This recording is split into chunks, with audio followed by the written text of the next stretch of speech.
Trade কালচারের দুই মাথাকে ফের তলব করেছে সিবিআই এবং বয়ানে বিস্তর অসঙ্গতি, সেই কারণে ফের ডাকা হলো সিজিওতে।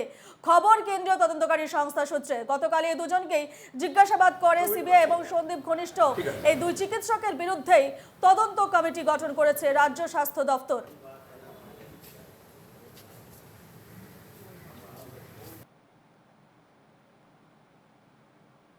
ট্রেড কালচারের দুই মাথাকে ফের তলব, বিরূপাক্ষ বিশ্বাস এবং অভিক দেকে ফের তলব করা হয়েছে। আজ সিজিওতে ফের তলব করলো সিবিআই। বয়ানে অসঙ্গতির জন্য ডাকা হয়েছে তাদের, সিবিআই সূত্রে এমনটাই খবর। এ নিয়ে বিস্তারিত জানবো, ফোন লাইনে রয়েছেন আমাদের প্রতিনিধি সচিন রক্ষী। সচিন, ট্রেড কালচারের দুই মাথা অর্থাৎ দুজনকে এই মুহূর্তে সন্দীপ ঘনিষ্ঠ যে দুজন রয়েছেন অভিক দে এবং বিরূপাক্ষ বিশ্বাস, দুজনকে ফের তলব করা হয়েছে। বয়ানে একাধিক অসঙ্গতি এমনটাই জানা যাচ্ছে। ঠিক কটা নাগাদ তাদের তলব করেছে, কটা নাগাদ আসছেন, কি আপডেট রয়েছে?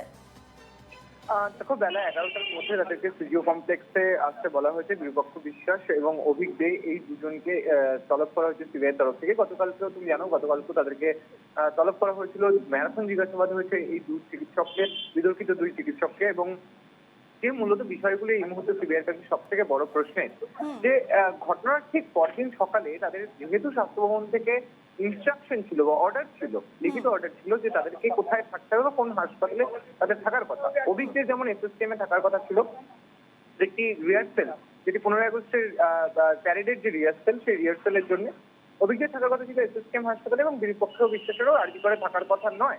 তাহলে তারা কি করছিলেন ঘটনাস্থলে, কার প্রয়োজনে বা কার নির্দেশে তারা পৌঁছেছিলেন ঘটনাস্থলে, সেই প্রশ্নগুলি যেমন সিবিআই তদন্তকারী আধিকারিকদের ভাবাচ্ছে। এবং তারা এই বিষয়গুলি নিয়ে কিন্তু মূলত জিজ্ঞাসাবাদ চাচ্ছেন বিরূপাক্ষ বিশ্বাস এবং অভিজ্ঞকে।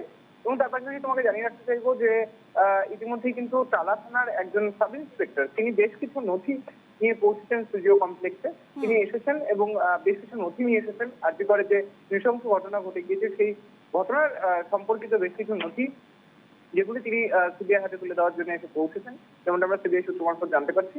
এবং তার পাশাপাশি আর কিছুক্ষণের মধ্যেই কিন্তু ঘড়ির কাঁটা যতটা এগোচ্ছে, আর কিছুক্ষণের মধ্যেই কিন্তু বিরূপাক্ষ বিশ্বাস এবং অভিজ্ঞদের আসারও কিন্তু সময় হয়ে গিয়েছে।